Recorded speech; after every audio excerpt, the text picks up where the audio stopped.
As a cinematic trailer narrator, I would open with a pregnant woman in a silent kitchen, one hand on her aching back, the other on a laptop she was never meant to read. What she finds is not a message of love, but a blueprint for another woman's celebration, funded in part by her own family's fortune. And instead of collapsing, she puts on her best dress and walks straight into the room where her replacement is being crowned. She stumbled upon it by mistake, a saved email draft on her husband's laptop. The subject line was Sloane's launch. It detailed a party with all the foods she was allergic to. She was 7 months pregnant, standing barefoot in the kitchen, a hand on her aching back, the other on a glass of untouched water. She'd opened the laptop to check their anniversary reservation. It wasn't that. In the next 5 minutes, she saw a year's worth of planning, intimate details, private jokes, and bookings for venues he'd claimed were always full. And then, the final note to the planner, a 30-year-old only launches her career once. She deserves it all. He wrote that about another woman while his pregnant wife was upstairs. Then she noticed something else, a detail that changed the game. Something Liam, her tech mogul husband, didn't know. The exclusive new art gallery for the party, the one with 50 guests and $18,000 floral arrangements, was funded by her family's trust. She didn't call the gallery. She put on her best dress and went. This is the tale of a woman who spent a decade shrinking herself. And one evening, that changed her path. The lesson here is that the person no one sees coming often holds the winning hand. The story is about dignity, quiet power, and a woman stepping out of the shadows. Whatever burden you're holding, let this be a reminder of your own strength. If this resonates, send it to someone who needs the message. Comment below and tell us, when did someone who should have seen you clearly look right through you? We see every response. And if you're new here, please subscribe. We have a new story each week, and you won't want to miss what is on its way. It began with an email, not a fight, not a stray text, not a whiff of unfamiliar perfume, or a credit card bill for a hotel she'd never visited. It was a draft left open on the laptop sitting on the granite countertop. The subject was Sloane's launch. The plan had 47 line items. Ilara saw 3 she recognized. They were all foods Liam knew she couldn't eat. It was a Thursday morning near the end of the summer. Ilara was deep into her 3rd trimester. She stood by the counter, barefoot, one hand bracing her back, the other clutching a water glass.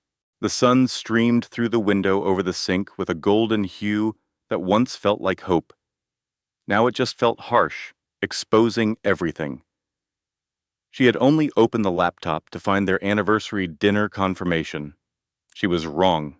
The screen was already on. Liam never password-protected things at home. She once thought it was a mark of intimacy. She now saw it was pure arrogance, the confidence of a man who never thought his wife would dare to look. The first thing she saw wasn't the full plan. It was a single line in the draft. Can't wait for Saturday. Ilara closed the laptop. She picked up her water. She drank it all in one go. Then she opened the laptop again. 3 times. Shut, open, shut, open. One last time. Ilara, stop. Ilara, you need to see. She opened the full email chain. The recipient was a high-end event planner. The correspondence spanned over a year. She knew because she scrolled and scrolled and scrolled. She stood there for 11 minutes and absorbed the architecture of a second life, a life her husband was building alongside theirs. The emails were professional. That somehow felt worse. They were meticulous.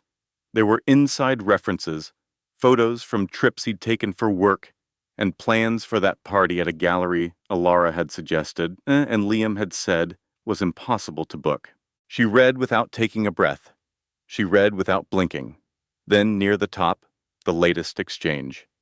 Liam, the Vanguard Gallery is confirmed. Private booking, Saturday, 50 guests. They're sourcing the vintage champagne and the full chef's menu. Planner, this is incredible. You didn't need to do all this. Liam, you only launch your career once. Sloane deserves the world. Ilara looked down at her belly.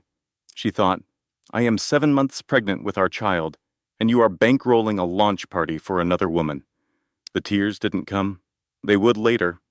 Instead, her mind went, as she'd later tell Chloe, completely silent and incredibly fast all at once. Like a system running a calculation it was never designed for. She didn't screenshot anything.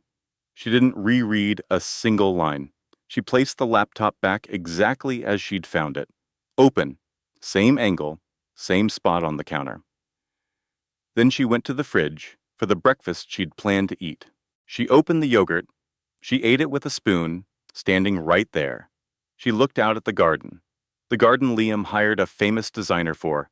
The garden her inheritance had paid for. That thought was new. She rarely let herself frame their life in terms of her money. She was brought up not to. Her father, Theo, had firm beliefs about carrying wealth with grace. The most powerful thing in any room, he'd say, should be your integrity. Her integrity was currently eating vanilla yogurt barefoot and contemplating the end of her marriage. She didn't text a soul. She didn't call a soul. She finished her yogurt. She rinsed the spoon and placed it in the dish rack. Because that's what you do when your world starts to fracture. You rinse the spoon, you place it in the rack. You breathe. When Liam came down at 7:45, ready for work, tie perfectly knotted, she had coffee brewed and was at the table with her own tablet. She glanced up. Made coffee, she said. He poured himself a mug. He said nothing about Saturday. He kissed the crown of her head, the kind of kiss you give someone you no longer really see, both tender and completely vacant. Then he was gone. Ilara closed her tablet. She sat in the quiet for a minute. The kitchen hummed with the sound of the refrigerator and a distant siren. She focused on the sounds. She let them be normal. Then she picked up her phone and dialed a number she knew by heart. It rang twice. A familiar voice answered, Ilara, you're up early. Arthur, she said, I need you to send me the prenuptial agreement, and I also need the investment summary for the Ellison Foundation's latest grants. There was a beat of silence. May I ask what this is about? He asked. Not quite yet, she replied, but you will. She ended the call. She laid a hand on her stomach. The baby was awake, moving, making little thumps Ilara had come to think of as knocking, as if her son already knew he had to announce his presence. I see you, Ilara whispered, not aloud, but in the space in her chest where thoughts form. No matter what happens, I see you. The morning light still poured through the window. It still felt too bright, but something in the room had changed. It felt, impossibly, like a starting point instead of an ending. She couldn't name it. She could only feel it. The distinct calm of a woman who just found solid ground under her feet and knew it had been there all along. She hadn't been fully honest with Liam when they married. She had her reasons, or so she'd thought. But in that kitchen, with a clean spoon in the rack and a secret big enough to reshape a city, she started to see things clearly. The truth she had hidden to protect her heart was now going to be the very thing that saved it. Chloe Sharma had known Ilara Ellison since they were 19 at Dartmouth. That was 11 years ago. In that time, Chloe knew two things for sure about her best friend. One, Ilara never cried where anyone could see. Two, when Ilara called at 8:15 on a Thursday and said, "Can I drop by?" Something was deeply, fundamentally broken. Chloe had the good coffee brewing when Ilara's car came up the drive. Not the drip machine stuff, the French press she saved for true crises, the kind that demanded a conversation. Ilara entered through the mudroom. She was in last night's sweatpants. Her hair was up in a messy bun. She was 7 months pregnant and moved with the slow, deliberate gait of someone who had just made a terrible, necessary choice. She sat at Chloe's kitchen table. She explained the laptop, the email, the party plans, the gallery. Chloe listened with that intense quiet that meant she was actively stopping herself from yelling. Her knuckles were white around her mug. She hadn't taken a sip. She was focusing with the kind of severity that major problems required. When Alara was done, Chloe finally spoke. Okay, okay. How are you all holding up? I'm fine, Alara said. You are not fine. No, Alara conceded, but I'm operational, and that's what I need to be right now. She wanted to add, I suspected something. Not this, not exactly, but deep down she knew. She'd blamed it on hormones, on stress, on the fact that Liam was always brilliant but moody, and she chose him anyway. I was aware. I just refused to be the kind of wife who was aware. What Chloe knew of Ellie's finances was just enough to sense a different upbringing. There was a family vineyard in Napa. Ellie's father, Harrison Vance, had been what Chloe delicately termed a Silicon Valley legend. Ellie drove a sensible sedan. She wore normal brands. She ran an architectural preservation nonprofit, not from necessity, but from genuine passion. That was a private kind of fortune, the type that didn't need a spotlight. What Chloe didn't know was its sheer scale. The reason Arthur Sterling, a man with 2 doctorates who managed a global fund, took Ellie's calls before the market opened. What Ellie didn't mention at Chloe's kitchen table was that Vance Industries was valued at roughly $4.1 billion, and that her trust controlled 38% of it, that the prenuptial agreement she and Liam signed, which he'd reviewed for 30 minutes with an online lawyer, had clauses he clearly never grasped. She didn't say this because Catherine Vance had raised her daughter with one firm rule about money. You don't use it as a weapon until your hand is forced. Liam had just forced her hand. Chloe asked quietly how long this had been happening.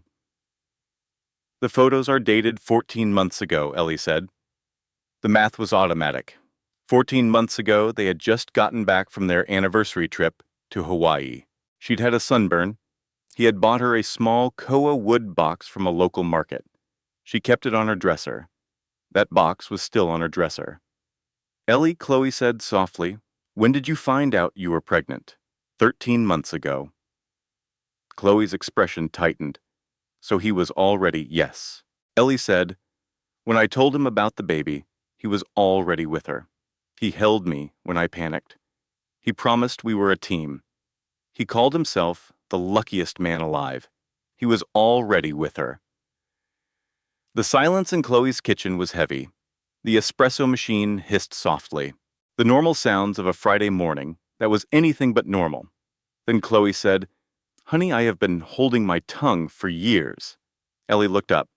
Small things, little signs. I told myself I was imagining it. That Liam just had that kind of... Chloe searched for the word. That kind of ambition. What things? Ellie asked. The way he called your nonprofit, your little project? How he would talk over you at dinner? The jokes about your starter home? How he always acted surprised when you knew something he didn't. I thought he thought I was being modest, Ellie said. No, Chloe said gently. He thought you were less than him. There is a difference. That hit harder than Ellie expected. She considered it. He never thought I was hiding something. He just assumed there was nothing to find. They let that settle. Then Chloe asked the question Ellie was dreading. What are you going to do? Ellie was silent for a moment.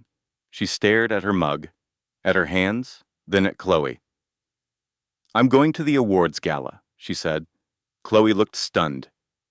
Saturday, Ellie continued. At the Fairmont top floor, 200 guests, for a colleague of his named Isabel. Liam has no idea that I know, Ellie said, and I plan to keep it that way for 1 more week. Why? Ellie lifted her mug. The coffee was cold. She drank it anyway. Because some announcements, she said, deserve an audience. She asked Chloe one last thing before she left. She asked at the door, with her hand on the frame and the cool San Francisco fog rolling in. Can I borrow that navy dress? The one with the high waist? Chloe paused. The Armani? Yes, Ellie. That thing cost. I know what it cost, Ellie said. I'm the one who told you to invest in it. The drive back to her house took 25 minutes. Ellie spent them all doing what she had trained herself for years not to do. She remembered. She remembered introducing Liam to her mother. Catherine Vance had met them at the Napa estate, not the main house, but the guest villa, which was still larger than any house Liam had ever been in.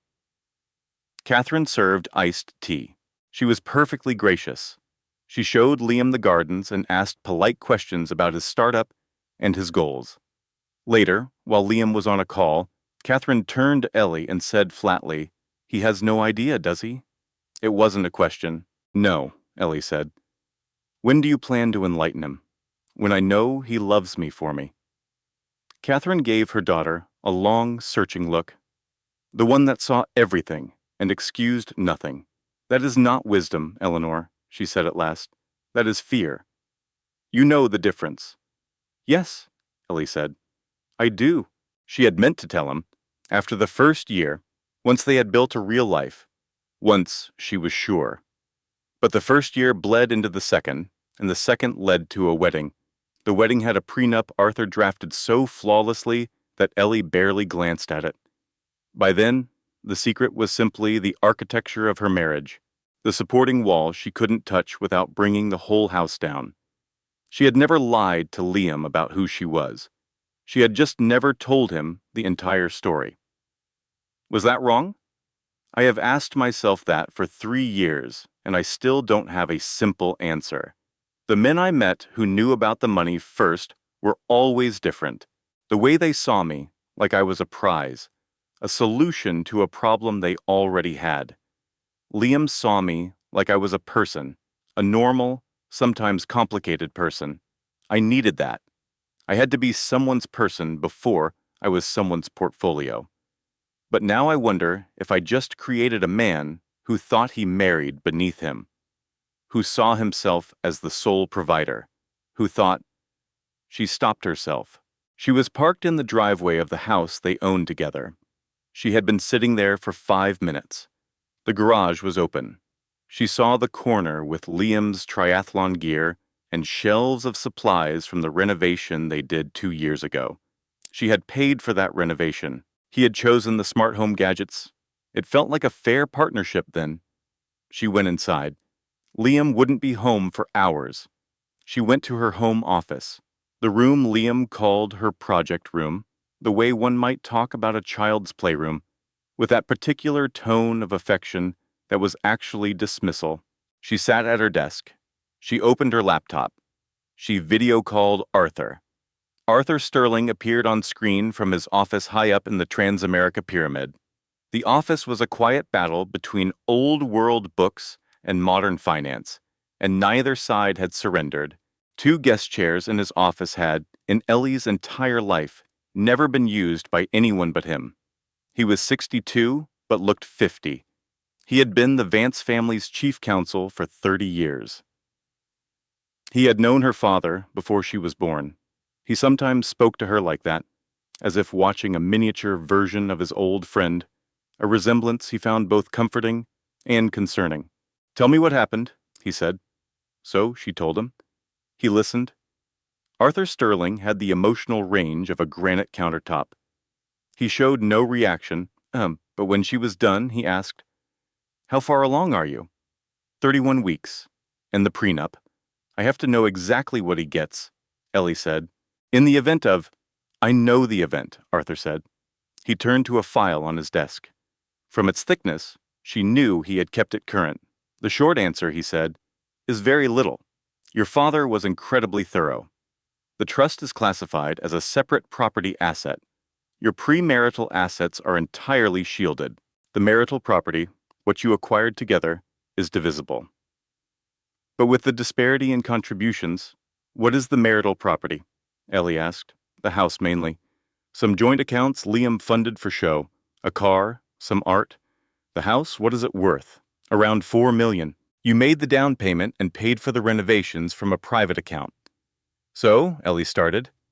So, Arthur finished, in a worst-case scenario, where a judge feels generous, Liam might get $200,000 or $300,000 and a car. Ellie looked at a small painting on her wall. Her father bought it in 1991. He paid $60,000 for it. Its current value was a number Arthur occasionally mentioned, and that she actively ignored. And if he knew about the trust? She asked. He doesn't, Arthur stated plainly. But if, Ellie. Arthur looked at her, his voice low and final. He signed a legal document that he failed to properly review. Julian has no access to the Sterling Foundation. The timber holdings are untouchable. He can only claim what you've willingly shared with him, which is very little. She agreed. Now, Arthur asked, "What is your plan?" She replied, "I need until the launch party." "I want to attend the party," she stated. He is celebrating his new app with his mistress, while his pregnant wife is home. I will not allow that to pass unnoticed. A heavy silence fell as Arthur calculated the potential fallout, not the emotional cost. "Should I anticipate any trouble?" he inquired. "No," she assured him. "Nothing overt. I just want him to see me, to truly grasp what he had before it's gone. I want him to understand his loss." Arthur considered her words. "Shall I make any arrangements?" he asked. "Yes," she said. "Please gather all public documents about our family's involvement with the Seattle Modern Art Gallery, press clippings, the new wing announcement, everything." "Why?" "He's going to search for my name," Elena said softly. "I want him to find something." Then Arthur shared a critical piece of information. In his typical, understated way, he said, "Elena, are you aware that the Sterling Foundation is the primary benefactor of the gallery's West Wing, where the launch party's private suite is located?" She became very still. "Essentially," he added, "Julian has booked a room in a building your family funds. Technically, you could have the event canceled." Elena paused for a long time. "I don't want to cancel it," she said. "No," Arthur replied with a faint smile. "I assumed you wouldn't. I want to be there," she insisted.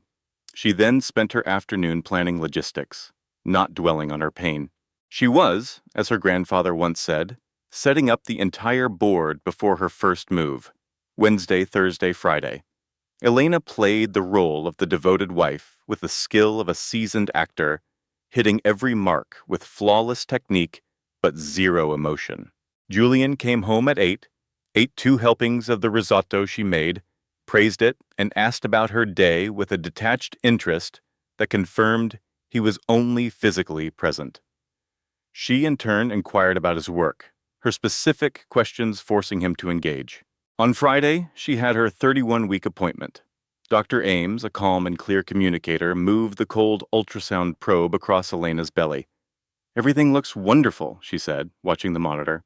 The baby's measurements were perfect. His heart rate was excellent. His position was ideal. Elena lay there, watching her son's heartbeat on the screen, feeling something new inside her chest, a feeling that wasn't sorrow or joy. She shared the doctor's update with Julian. She told him the baby was growing perfectly, his heartbeat strong. "Great, great," he replied, distracted by his phone. She watched his face. He never said the name they had chosen together. Oliver. He had helped pick the name, then treated it like a finished project, not the arrival of a person. She stopped that line of thought. There was no time for spiraling. She had preparations to make. On Thursday, Julian had work drinks and returned home at midnight. He smelled of scotch and an unfamiliar downtown lounge. She was in bed reading when he entered. She pretended to be asleep. The act was easy now, a habit formed unconsciously over months. Once his breathing evened out beside her, she lay in the dark. She didn't focus on the anger yet. She knew that would come later, building like a storm. Tonight, she allowed herself to feel the profound sadness for the marriage she thought she had, and for the quiet ways she had diminished herself for what she mistook for love. It wasn't love, it was appeasement. After Julian was asleep, Elena got up. She felt a sudden, intense need to move. The house was still, but she was not. She began to clean the entire ground floor, channeling her powerlessness into small, controllable tasks. She scrubbed countertops. She alphabetized the spice rack. 7 months pregnant, she got on her knees with a small brush and cleaned the grout between the slate tiles in the foyer after 11 at night. She knew it was irrational, but she couldn't stop. When she ran out of things to clean, she drew a bath, not to relax, but because she was empty. She sat on the tub's edge in her leggings and sweater, feet in the warm water. The artisan tiles were a deep sea green. She had chosen them herself. She had driven an hour to a boutique shop in Bellevue and spent the afternoon selecting them. They were the exact shade she had imagined, and she had admired them every day. She thought, I will miss these tiles. That was the thought that finally made her cry. Not the affair, not the lies, not the image of Julian with another woman. Those feelings would have their turn. But the tiles, the sea green tiles, chosen with such care for a home she had built with a man she had trusted. She cried for the tiles and all they stood for. Her crying was quiet and controlled, a habit from her boarding school days with thin walls and a roommate. Then she dried her eyes, drained the tub, and returned to bed. Meanwhile, there was Chloe Reed to consider. Elena had Arthur investigate her through untraceable means, a technique he had taught her that she had never used. Chloe Reed, 29, from Portland, Oregon, a partner at a boutique venture capital firm, one that had invested in Julian's company. That was their connection. Her online presence was polished and impressive. Photos from international business trips, a close family, an MBA from Stanford, a picture of a successful life. In her photos, she radiated genuine confidence. This was what bothered Elena the most. She had hoped for a simple, flawed character, an obvious mistake, but Chloe seemed like a real, formidable person, which made everything much more complicated. Perhaps Chloe was unaware she was the other woman, or perhaps she knew and had justified her actions. Neither scenario offered any comfort. Elena didn't despise Chloe. She despised Julian for forcing Chloe into her life at all. I'm not delusional. I know what I found, and I can tell the difference between an accidental affair and a deliberate construction. Julian had constructed this. He booked the suite. He planned the romantic evening.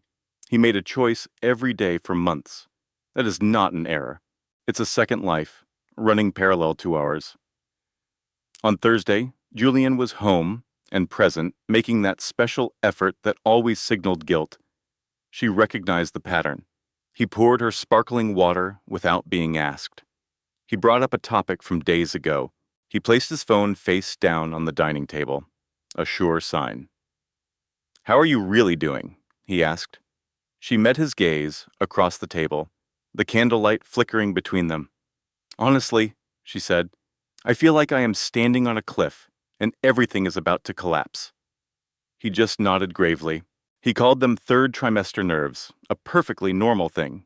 She nodded, picking at her dessert. I suppose so, she murmured. Later, while pouring him more water, he mentioned a networking gala on Saturday. It's a huge deal. You'd be bored. Just have Amelia over. Take it easy. His gaze never met hers. The lie rolled off his tongue so easily now, he no longer noticed its performance. Of course, darling. Have fun, she said. Her smile fixed. The relief on his face was palpable. He had no clue what was coming. On Friday, she dialed her mother. Eleanor Vance heard the entire story without a single interruption. When Clara was done, Eleanor said, I understand. That's it? Clara asked. What did you expect me to say? I'm not sure. Anything. There was a brief silence. Your father would be livid, Eleanor said softly. But he'd also say that anger is fuel.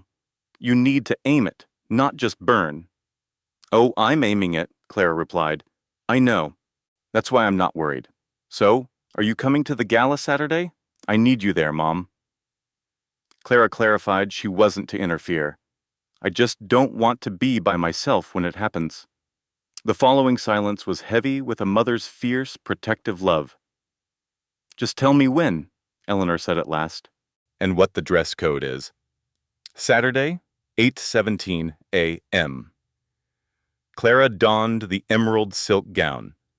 7 months along, the empire waist fell perfectly over her bump. Amelia had impeccable taste. She studied her reflection for a moment, then texted Julian. We're a go. His reply was almost instant. Car's en route. I'll be there. He'd been her friend since they were 12. Your father would be so proud of you. She set the phone down. Showtime, she whispered to her reflection, and the baby already tumbling inside. The view from the penthouse of the Sinclair Tower was just as Julian had described. Twinkling lights, draped in elegant arcs. The Chicago skyline glittered beyond the glass walls, that perfect twilight glow of deep blue and gold, the kind of atmosphere that makes everything feel grander, more significant than it is. Tables draped in white linen circled a marble dance floor. Mixologists moved with precision behind a bar gleaming with premium bottles. The air smelled of gardenias from massive arrangements by the northern windows. A wall of white orchids cascaded near the entrance. A display Clara, an architect for 15 years, estimated cost at least $30,000. About 50 guests in black tie were mingling when she made her entrance. Her name wasn't on the list. It didn't have to be. Julian, a primary investor in the Sinclair development since 2009, had secured her access with one quick call that Wednesday. Just walk in like you own the place. In a way you do. Don't scan the room for him, or for her. Get a drink. Find a quiet spot. Let him come to you. She approached the bar. The young bartender's eyes flicked from her face to her stomach and back, his professional smile adjusting instantly. Sparkling water, please, she said. He served it in a champagne flute without being asked. From a distance, it looked like she was part of the celebration. She found a spot near the windows, offering a perfect view of the skyline and the entire room. She waited for 2 minutes and 20 seconds. Then she saw Liam. He was by the orchid wall, chatting with Marcus Thorne, his partner for 6 years. Marcus was laughing at something Liam had said. Liam wore a custom tuxedo she'd never seen before, one not hanging in their closet. He looked relaxed, unburdened in a way she hadn't seen for months. He looked lighter, as if he'd finally set down a heavy weight, and she knew, with sickening clarity, that the weight was her. There it is, the truth I refuse to see. He's not escaping work, or stress, or our impending parenthood. He's escaping me. In his world, I am the duty. She, whoever she was, is his escape. I am the chore, and she is the vacation. I became his obligation without even realizing it. She watched him for another minute, unseen. Then Isabel arrived. She ascended the grand staircase in a sapphire gown that stole the breath. She was smiling at a comment from her friend. The room subtly reoriented itself around her, the way a party does for its host. Conversations paused, heads turned, Liam turned, and the look on his face, Clara mentally archived it. She would dissect that expression for years to come. It wasn't simple desire. It was closer to homecoming, the deep, soul-bearing relief of a man who has found his harbor. He looked at Isabelle Laurent the way one looks at something they've already decided is worth any price. Isabelle was stunning. Clara noted it as a simple, objective fact, like the weather. The landscape included a beautiful woman. Liam moved to her side. He kissed her cheek, his hand settling on the small of her back. Clara's own hand instinctively went to her belly. 7 months. The baby gave a hard, definitive kick, as if to say, I am here, we are here, remember that. She did. It was Marcus Thorne who spotted her first. She saw the moment it clicked. First confusion, then dawning recognition, then the abject panic of a man witnessing an imminent catastrophe. He muttered an excuse to Liam and hurried toward her. Clara, he began. His voice was strained, like someone forcing a foreign language. I had no idea you were coming. Hello, Marcus, she replied coolly. Lovely gala. Yes, it is, he stammered. Clara, perhaps. Is there somewhere else I should be? She interrupted. He opened his mouth, then shut it. I'll take that as a no, she said, sipping her water. Marcus retreated. A moment later, she saw him lean in and whisper to Liam. She watched Liam's face as he processed the words. She saw the shift, the frantic calculations starting behind his eyes. Liam turned, and their eyes met. He froze. The unique stillness of a man whose separate worlds have just collided. His mind was racing. An accident? A disaster? How did she know? How long had she known? He moved toward her at once. She'd give him that. He didn't waver. She watched him arrange his features as he approached. By the time he reached her, his face was a mask of pleasant surprise. "Clara," he said. "What a surprise. What brings you here?" She met his gaze. "I was in the neighborhood," she said. "This is a public space, Liam. Anyone can visit." Her eyes swept the room. "This is quite the affair. Whose event is this, anyway?" His jaw clenched almost imperceptibly. She knew that tell. It was the prelude to a carefully constructed lie. "A colleague," he said. "It's for work, I told you." "You said a networking gala," she corrected him smoothly. "Right. So, what's the colleague's name?" Silence. She let it hang in the air. She'd learned how to hold a silence and make it speak for her. "Liam," she said, her voice steady as stone. "What is your colleague's name?" In the 3 seconds that stretched between them, she felt a profound, ice-cold calm. She wasn't heartbroken. She wasn't furious. She was, for the first time in years, utterly clear, like perfectly still water. He took her arm, his grip firm, and led her toward a quiet alcove. The mask was gone. This was him. Afraid, cornered, but beneath it all, a sliver of what looked like relief. The inevitable had arrived. "I can explain," he began. "No need," she said. "I know." "Clara, I found the receipt in your briefcase, Liam," she said. "On Tuesday. For the necklace." The alcove was silent. The party's murmur was a distant hum. "I know about Isabel," she continued. "I know it's been 14 months. I know you bought her a custom sapphire necklace." She paused. "Our son is due in 2 months, Liam. You bought her custom jewelry while I was at home, carrying your child." He flinched, all the color draining from his face. "Clara, I'm so sorry. It's complicated." "I'm sure it is," she replied. "Everything is complicated. That's an observation, not an excuse." "I love you," he pleaded. "I do. This isn't—" "Don't," she cut him off softly. "Please, just don't."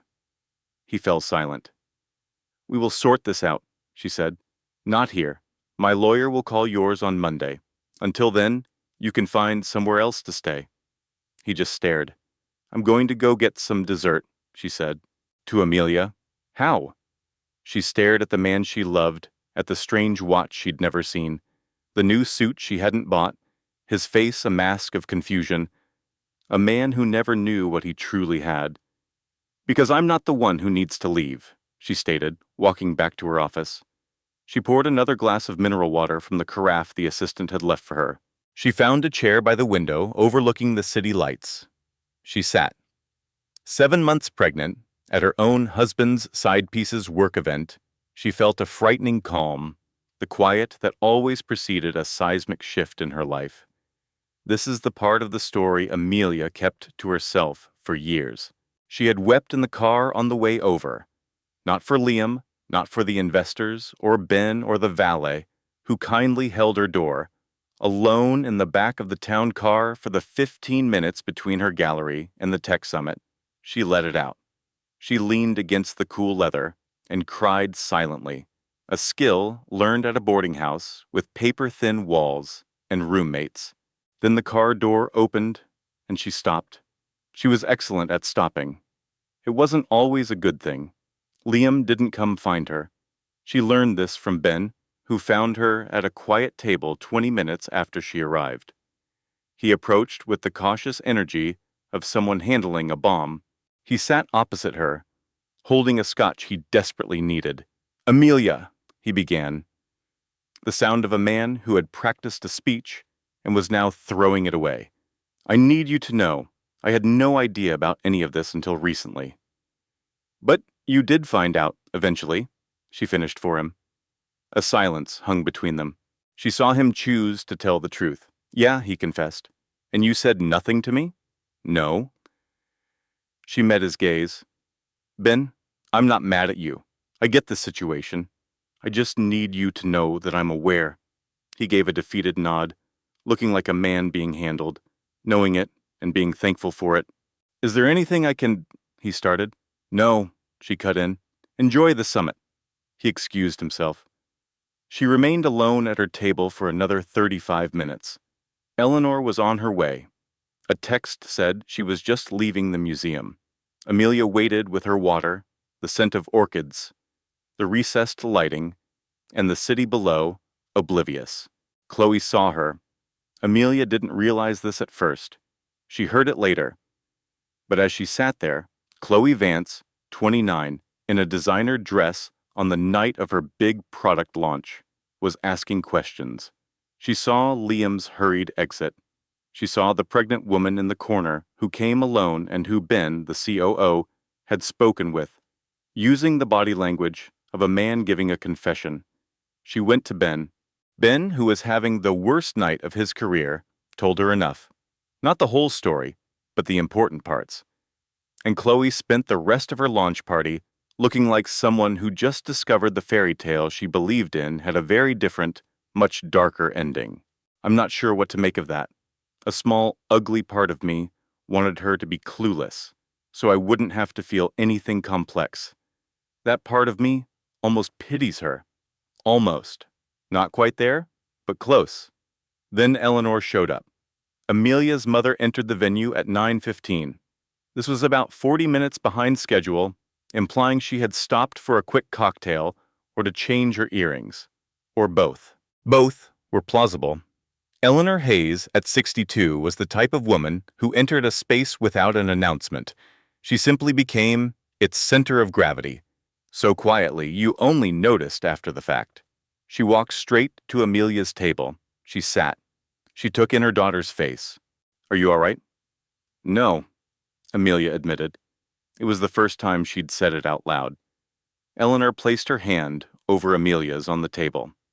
She offered no words, no quick fixes, no analysis, nor the very strong opinion she certainly held about Liam Sterling and his character flaws.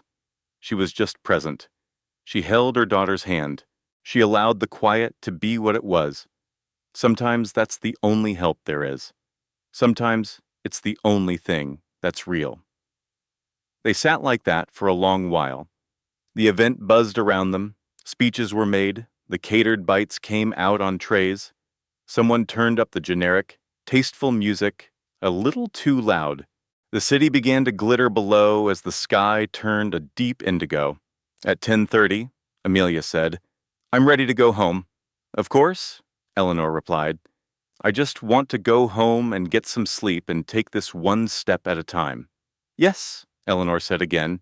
"That's precisely the way." Amelia had her own driver take her home. She'd dismissed the car Ben had arranged. She needed those 22 minutes of solitude.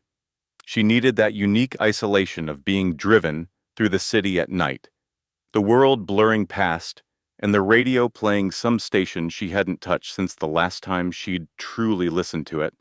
She was home by 11. The bedroom was impossible. She tried. She stood at the threshold, saw Liam's side of the bed, and turned away. She walked into the nursery. This was the room she had poured her heart into. The walls were a soft cream that had required 4 different paint samples to perfect. The crib was built and ready. A little bookshelf held the first books she had picked out. The rocking chair was in the corner, where the morning sun would hit just right. She sat in the rocking chair. She rested her hands on her belly. 3 in the morning. This wasn't the plan. I had a vision for how this would all unfold. Not a fairy tale vision. I'm not naive. But a vision of something real, something we were building. The 3 of us in this space, figuring out how to be a family. That vision is gone. Now I'm just sitting in the dark, trying to imagine what comes next. I made myself smaller for so long. Not because I was lost, but because I wanted him to choose me for me. And the awful irony is, I hid so much of my true self that the man who chose me fell for a version that wasn't completely real. He chose a woman who needed his help. I never needed him. I wanted him. There's a world of difference. and he never would have loved me if he'd known that. I still don't regret it. I regret certain choices, but I don't regret you. Never you. The baby shifted, a slow, rolling motion, not the sharp jab from earlier. It was softer. In the dark silence of the nursery at 3 a.m., it felt like a response, like companionship, like another voice saying, "I'm right here. We'll face this together." She stayed in the chair until the first faint light of dawn traced the window frame. Then she stood up, brewed some coffee, and drank it while it was hot. On Sunday morning, a text from Liam arrived. Sent from a hotel, she presumed. "I have to talk to you. Please." She saw it, put her phone down, then immediately picked it back up. She typed 3 words. "Speak to Arthur." Then she placed the phone inside a desk drawer and went to organize her art collection catalogs. She had 17 of them. She arranged every single one. She counted them as she went. It took her 40 minutes. She counted them like a mantra, the way her father counted his steps on his morning walk. Not a prayer exactly, but for focus, for the steadying rhythm of a simple task done with care.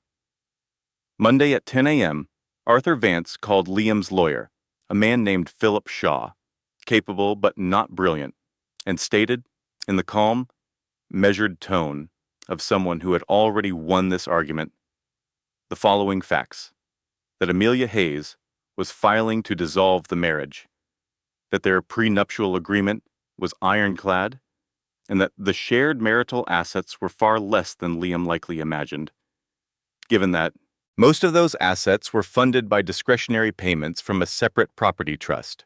Furthermore, if the divorce were to be contested, documents would be filed making certain details about the Hayes family's private holdings public knowledge. Philip Shaw called back in 45 minutes. Liam had a few questions, Arthur told Amelia over the phone, specifically regarding Hayes holdings. "What was your reply?" she asked. "I told him it was a private family trust, and that perhaps he should have read his prenuptial agreement with more attention to detail." Amelia was silent for a beat. "How did he react?" "His lawyer said, and this is a direct quote, 'My client requires 24 hours. "He can have 24 hours, Amelia said, and ended the call. She sat at her antique desk in her home office. Through the window, the September sun felt different than it had in August. It was softer, less demanding. Summer was finally releasing its grip. At 2:15 that afternoon, her phone buzzed. Unknown number. She nearly ignored it. She held a minor superstition about unknown numbers. It was completely illogical, and 31 years of life had failed to cure her of it. She answered, "Amelia." The voice was cautious, a little rough, like someone who hadn't slept well. This is Chloe Vance. I got your number from, it's not important. I'm so sorry. I can go." Amelia didn't speak for a moment. She just listened to the sound of Chloe Vance's breathing. "Don't go," she said at last. There was a pause. "I just wanted to say that I am so sorry," Chloe said. "That is the only reason I called. I know it might not change anything, but I needed you to hear it from me." "All right," Eleanor said. Chloe's voice was thin. "He told me it was finished between you, that you were separating and just settling things. That's what he said from day one." Her voice wavered. "It's what I believed." Eleanor was silent. "I know how that line must sound," Chloe went on, her tone strained. "I get it, but I need you to hear me. I never would have. Not if I knew you were expecting. If I knew about the baby." Her voice shattered. "I am so incredibly sorry. And I believe her. I despise that I do, because anger is simpler, but I know the sound of a confession versus a script. This is a confession. She isn't calling to make excuses. She's calling because she's realizing the man she adored is the same man who deceived me so easily. We were both fooled by him. That doesn't make us friends, but it makes us connected." "Chloe," Eleanor said, choosing her words, "did Liam ever discuss his finances with you, his assets?" A brief silence. "He mentioned his big commissions, architectural projects. He said once that his wife's family was well off, that it helped with the condo. Eleanor processed that. Did he ever mention the family name Winthrop? No, Chloe replied. He really kept you in the dark. About what? Nothing, Eleanor said. Nothing that matters now, Chloe. Thank you for this call. Really. Can I do anything? Chloe asked. Actually, Eleanor said thoughtfully, there might be. She phoned Jenna right away. She sat in her study before the collection of first edition poetry. Afternoon sun made the gold leaf on the spines glow. Her grandfather had treasured these books. He'd once spent a half hour just looking at them, the quietest she'd ever known him to be. She told Jenna about the call. Jenna was quiet for so long, Eleanor checked if the connection was lost. You're not going to play the martyr and just take the hit, are you? Jenna finally asked. No, Eleanor said. I'm done taking hits. Good. What's the plan? I'm going to make sure Liam understands the full picture of what he lost, she said, and I'll let everyone else see it too. She spoke into the silence of her study, to the city beyond the glass. You have to say it aloud to make it true. I made myself small, so he could feel big. I'm done being small. At 3 p.m. on Tuesday, Liam came to the condo. He had phoned ahead. He had that decency, at least. He wanted to talk, just the two of them. She agreed, needing him to see everything. Not for spite, but so he would grasp the entirety of what he'd thrown away. He looked awful. Days in a hotel, the fallout with Chloe, and Arthur's call had obviously upended his world. He looked like a man, whose calculations kept leading to the wrong answer. He sat at the dining table. She took the opposite chair. Tell me what you want, he said. A placating tone she'd never heard from him before. It meant he'd already run the numbers. First, you need to understand something, she said, before we discuss terms. Okay, she inhaled. When we met, she began, I wanted to know if someone could love me for me, apart from my background. It was important to me. My grandfather ensured I would never have to think about money. I've never had that concern, and I spent years hoping someone would love me without knowing it. Liam was motionless. You passed that test, she said softly, for a time. Eleanor, I'm not done, she cut in. He fell silent. You passed, and then you stopped seeing me, the person. I became part of the decor. And while I was fading into the background of my own life, you found someone who saw you as a star. I get that. I really do. But what you did, that weekend getaway, that boutique hotel, while I was home 7 months pregnant, that wasn't a slip-up. That was a decision you remade for over a year. He offered no defense. The man who always told her she was being dramatic was silent. I know, he whispered. Do you know who owns the building that hotel is in? She asked. He looked confused. The Blackwood? The hotel? No, he said. She told him. She watched his expression shift as the information landed. This was the moment she'd been moving toward. Not to be cruel, but for him to see the complete picture, the full truth of what he had deemed commonplace and cast aside. His face cycled through emotions she couldn't name. She saw the realization dawn on him. The woman he'd demoted to a supporting role had owned the entire production. How much? He began. It's irrelevant, she said. That's the point. The number is meaningless. What matters is that I am a whole person, with a family and a life that is vast and real. And I have been hiding in my own life, afraid of being seen as more than just your wife. And I am so much more. I always have been. At the end, he asked if there was any chance. She considered it for the 3 seconds it warranted. No, she said. I don't believe so. She was surprised by the lack of sadness in her voice. Only certainty. September came.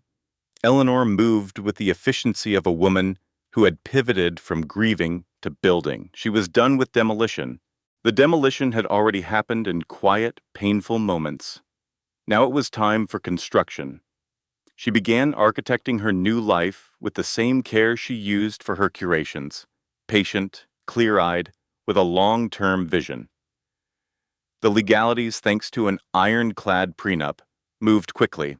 Liam's lawyer returned within 24 hours with 3 counters. Arthur dismissed each with a politeness that signaled finality. In the end, Liam's share of the marriage was his car, personal items, 2 accounts he'd funded himself, and a payment Eleanor's team called generous, considering his legal standing. He signed without a fight. She guessed, and Jenna later confirmed, Jenna found out everything, that Liam had spoken to Chloe. And Chloe, after hearing the Winthrop name, had searched it. She had shown him the results, the business articles, the philanthropic foundation, the complete picture. She briefly wondered about that moment, but didn't linger. This wasn't a victory. Let me be clear in my own mind. This isn't winning. Winning would have been a successful marriage. This is survival. This is me, landing upright. And I know not every woman in this position does. Some are truly broken. They have no safety net, no Arthur on their side, no family trust, no Lincoln Park condo. I think of them often. I'm not different from them. I just have a softer fall. That isn't character. It's fortune and family. I try not to forget that. Liam's belongings were moved out on a Wednesday. He came with professionals. She didn't watch. She made tea and sat in her study with a book, listening to the sounds of closets emptying and footsteps in the hall, the front door opening and closing until there was only silence. That night, she rearranged her closet. 2 in the morning, 33 weeks pregnant, with only a small lamp for light. Liam's side was a void. She stared at it, all that vacant room. Then, methodically, she started shifting her clothes over, expanding into the empty space. She moved every piece she owned, one hanger at a time. She continued until his side and her side blended into one, until the entire space was hers alone. She stepped back to look. For 3 years, she had been confined to just half of her own closet. She expanded back into the full expanse, like a plant reaching for the sun, returning to its true size after being contained for too long. On Thursday morning, Liam's mother called. Sharon was 64. She had spent 30 years as a mother who knew her son's flaws and loved him regardless. That was commendable. She sometimes used that love as a weapon. That was less commendable. Eleanor had been expecting this call. She was ready for it. "Eleanor?" Sharon began, her voice betraying a speech she'd already practiced and discarded. "I need you to know." "I know what he did," Helen said. "I'm not calling to excuse him. There is no excuse for what he did. I'm calling." And she paused, searching for the right words. "Because I already love that child. That baby is my granddaughter, Ethan. I'm asking you, Amelia, to please let me be in her life." Amelia was silent for a beat. "Helen," she replied, "I was never going to keep you away from her." A long pause from the other end. "You weren't?" Helen asked, her voice tight. "This little girl will need everyone who loves her," Amelia stated. "I'm not cutting you out because of what your son did." Helen's voice shifted when she spoke again. The defensiveness was gone, replaced by something softer. "He was never good enough for you," she said quietly. "I know," Amelia replied, "but he helped give me her, so I can't regret everything." Chloe did something Amelia never expected. In early October, she sent a sworn affidavit to Amelia's divorce lawyer. She outlined the timeline of her relationship with Ethan. She detailed his specific claims, that his marriage was a business arrangement, that a separation was imminent, that he was essentially single. It was unsolicited and not legally required.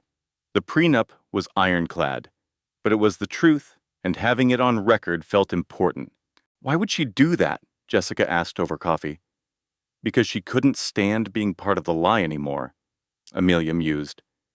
"Even if she was there by accident, she needed the truth to exist somewhere else."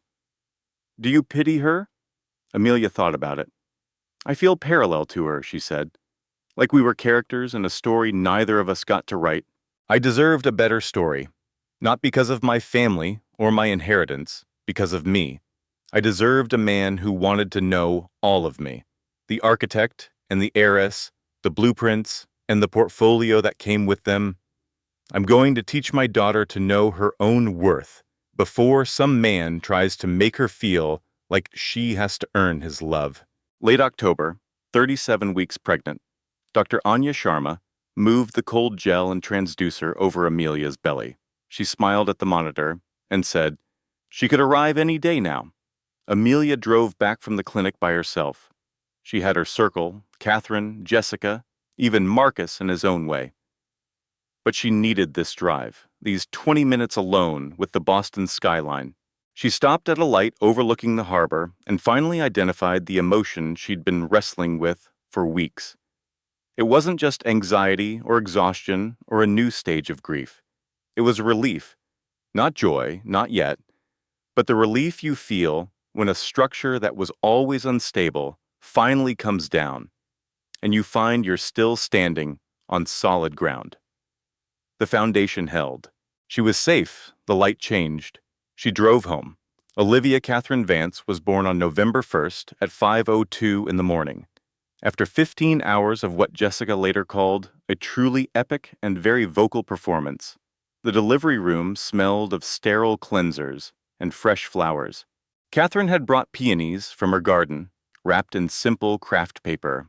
Outside, the sky was the deep, inky black that precedes the dawn. Catherine was in the family lounge, having been there since midnight. Marcus Thorne sent flowers, an orchid arrangement, because he had flawless taste and knew Amelia's favorites. The note simply read, "Welcome, little Olivia. The board of directors already adores you." Ethan was not present. This was Amelia's decision, communicated clearly and calmly. When her labor started, she texted him, "I'm at the hospital. The baby's on her way. I will send photos." He replied instantly, "Please, let me be there." She wrote back, "Not for this part. She will know you. She will have a father, but her birth is for me." He didn't argue. At 5:03, Dr. Sharma placed Olivia on Amelia's chest. 7 pounds, 9 ounces, a tuft of black hair, and huge, curious eyes that seemed to be assessing the entire room. "Hello there," Amelia whispered. Olivia just stared back at her. "I thought I'd feel 1,000 things right now. I thought I'd feel overwhelming love, but love is just a concept until it's real, and the reality is nothing like the word." I braced for fear. I braced for sadness for the life I had planned. Ethan there, the three of us, the perfect family portrait. I never expected this. I never expected to feel whole. Like my entire life was a path leading to this single moment. Not the marriage, the firm, the projects, or the brownstone in Beacon Hill. None of it. Just this. Her. Right here. This is what I was walking toward all along. She held her daughter close for a long time as the room buzzed around them. Nurses bustled in and out.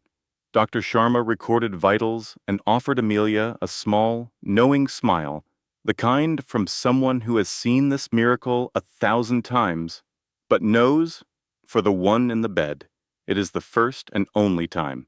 Eventually, Catherine entered. Catherine Vance, who never showed emotion at galas or funerals, stood in the doorway, looked at her daughter, holding her granddaughter, and wept. Not a few polite tears, but deep, genuine sobs that had clearly been waiting for this moment to be released. "She has your father's eyes," Catherine said through her tears. "I know," Amelia whispered. "He would have been so—" "I know," Amelia repeated. They sat with the thought, feeling its immense weight and its profound beauty, and understanding they were one and the same. 6 days after Olivia was born, Amelia was back home. She stood at her kitchen island as the morning sun streamed through the window over the sink.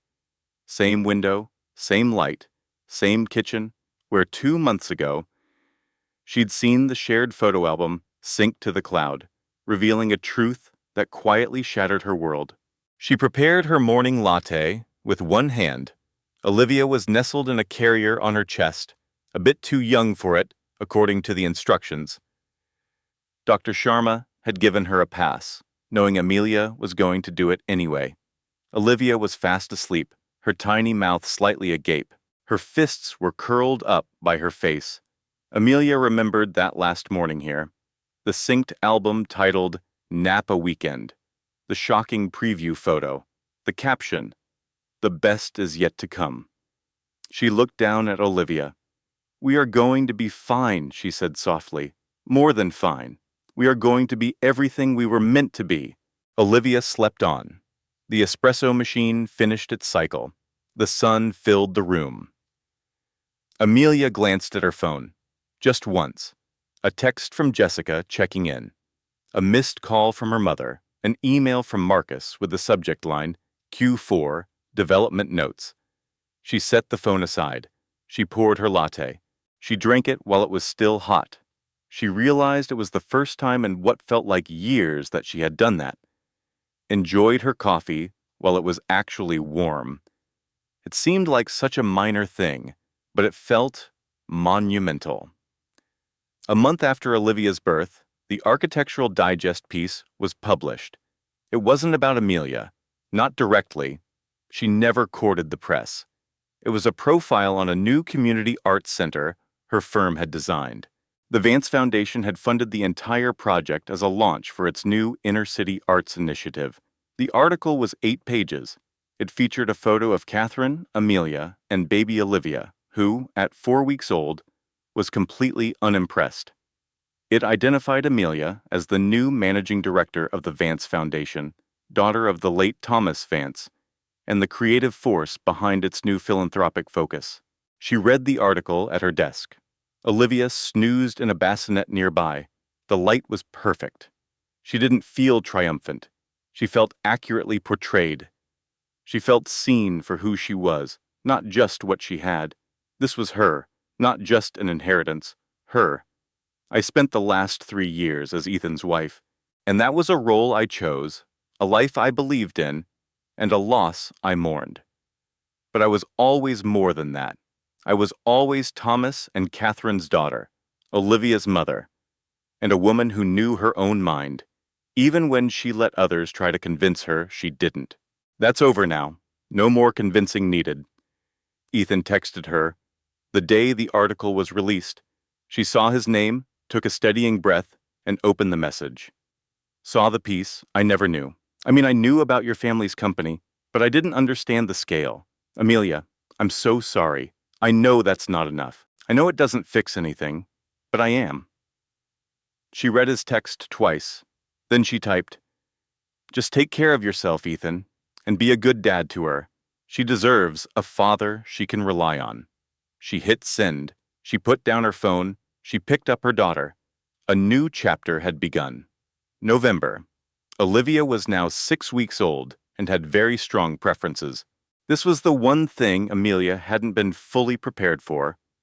The opinions. Olivia had opinions on the exact angle of sunlight through her window, the temperature of her bath, the lullaby Amelia hummed during 3 a.m. feedings, and the way the carrier's strap sometimes brushed against her right ear if it wasn't adjusted perfectly. At 6 weeks, Leo was already a complete person, a fact Amelia found more staggering than any skyscraper. She had designed structures that reshaped skylines. She had won bids on projects worth more than most people earn in 20 lifetimes. She'd walked through halls of architectural genius, feeling the immense gravity of human creation. Nothing matched seeing her son realize he had preferences. They were in her Chicago penthouse for a family dinner. Not their old house, the penthouse, the one Amelia found too sterile since Julian left, because it felt too cold, too vacant, too much his vision. She had decided back in September it was time to reclaim it. Not to redecorate, not to erase him, but to inhabit it, to fill it with her own strength. Her mother, Catherine, was visiting.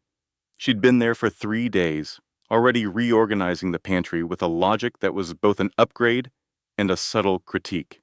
Her sister Beatrice and her husband Mark were there with their kids, who had immediately tested the structural integrity of every piece of furniture in the living room. Beatrice had offered a wry apology. Catherine had been secretly pleased by the chaos. Julian's mother, Evelyn, arrived for the meal but was gone before coffee, which was typical. She had sampled a bit of everything, held Leo for exactly 11 minutes while grilling Amelia about her career plans, which was also perfectly typical.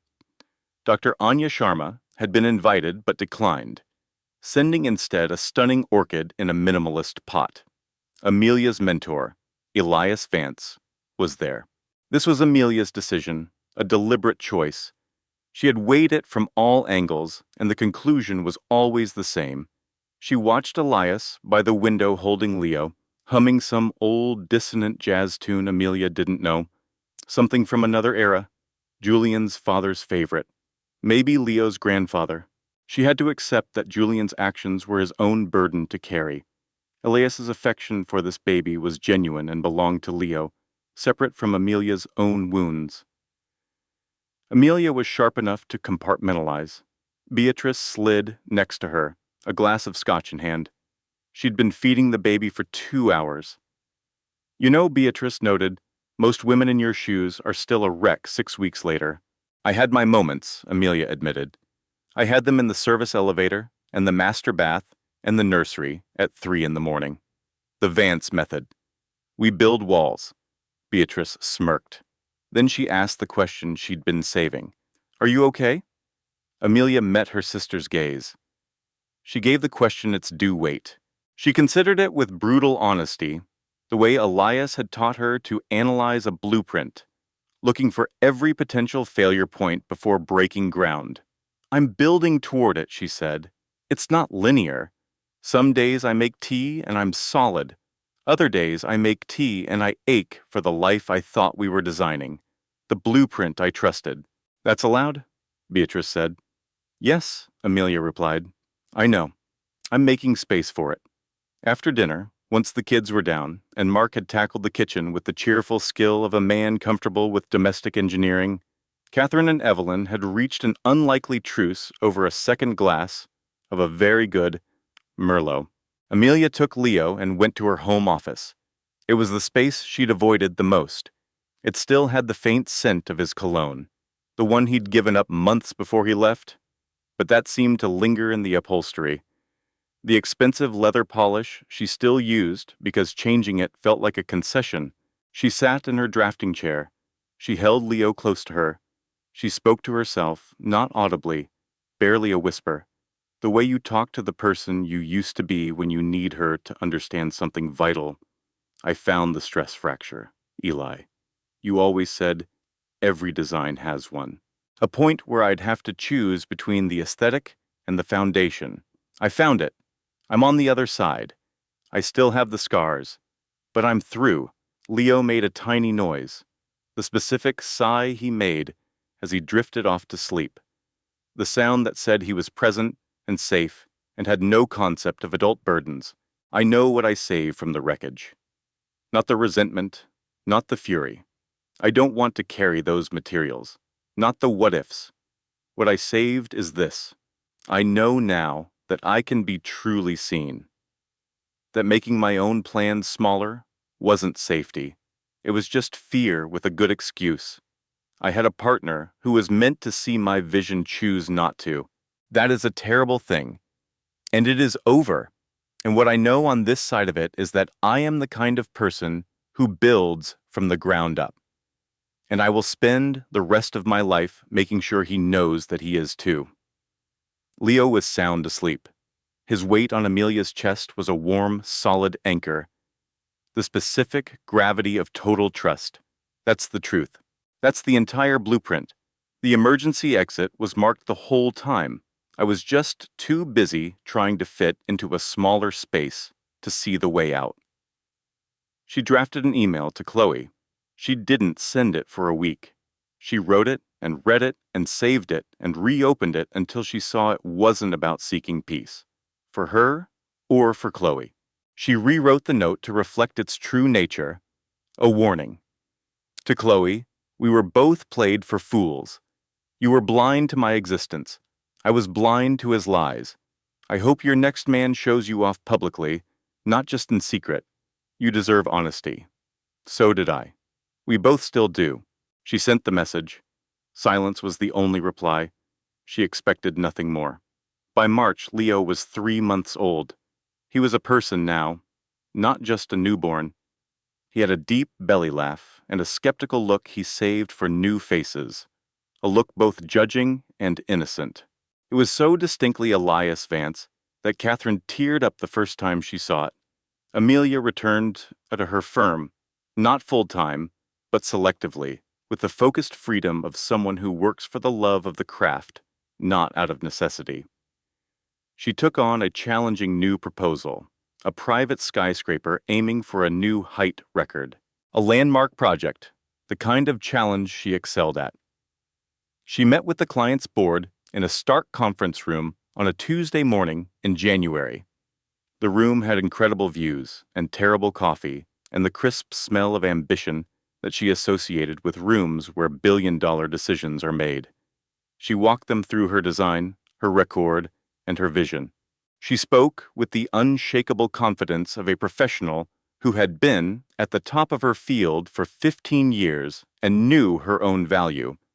When the presentation concluded, the chairman stood and shook her hand. "That was very impressive," he said. "Thank you," Amelia said. She meant it, not as a performance, not as the polite, learned humility she had worn for most of the last decade. She meant it the way Ellis meant things, directly and without qualification. "Thank you. Yes, I am." She got to her car. She called Beatrice. "Got the tower?" she asked. "I am absolutely shocked," Beatrice said instantly. "Flabbergasted. Do not be a jerk. I am going to be a jerk about this forever. This demands maximum, undiluted jerkiness." Amelia laughed, a real laugh. The kind that isn't measured for its audience or softened for the room. The kind that rises from somewhere deep and true and doesn't need a permit. She drove home. Leo was with Catherine, who was performing what she called a developmental audit of the toys Amelia had bought for the nursery. This guaranteed at least 6 new, architecturally sound block sets would be on the shelves by the time Amelia arrived. All from a boutique toy store on the north side, because Catherine had convictions, and she had been propping up that specific store for 22 years. The January sun cut through the car's windshield, a different light from August, different from the brutal, overexposed glare of that morning 7 months ago when she had stood at the kitchen island with a cup of tea she never drank, in a life that was being demolished in the 11 minutes it took to read a credit card statement. This light was sharper, more direct, the specific light of a season that is certain of its place and offers no apologies. It didn't look overexposed. It looked, Amelia considered, like exactly what it was. Light, just light, enough to see the way forward, enough to build by. She pulled into her parking space. She paused for a moment, not the frozen pause of August, not the paralysis of a woman who couldn't bear to go inside. Just a beat, a breath, the space between one phase and the next. The moment before you open the door and walk into the life you are actively constructing. She thought of the woman who had stood at that kitchen island 7 months ago, the woman in slippers with a cooling cup of tea and a digital receipt, and a secret that felt like a fatal structural flaw in her own chest. She thought about what that woman had understood and what she had refused to see. She thought about what she knew now. I am the kind of person who builds. I always was. I just forgot for a while. I let someone else's small-scale vision for me become the ceiling I reached for. I am done with that ceiling. I am done with the small version. I am the skyscraper now. Everything, the shares, the penthouse, the broken trust, the heartache, the son, the mother, and the woman who debated for an hour over the perfect shade of slate for the nursery walls. I am all of it, and I'm going home. She walked in. She went in. The door bolted behind her. From the nursery, she heard her mother Isabella's voice. singing a lullaby with that gentle tone she reserved for things she treasured, a sound of pure, unconditional love. Leo was making his soft, contented cooing sound. Amelia put her bag on the entryway table. She moved toward the singing. She moved toward her new life. Leo Sterling grew up knowing he was cherished. He grew up knowing his own name and the strength behind it. He grew up in a house with slate gray walls in his room, a framed blueprint on the wall, and a grandmother who sang to him with a voice that promised safety. He grew up knowing that his mother once stood alone in a construction site and made a choice for their future. That choice was him. The essence of this narrative was carefully considered, structured, and refined by our creators, developed with intent and crafted with heart to deliver an emotional truth that will stay with you. Thank you for listening.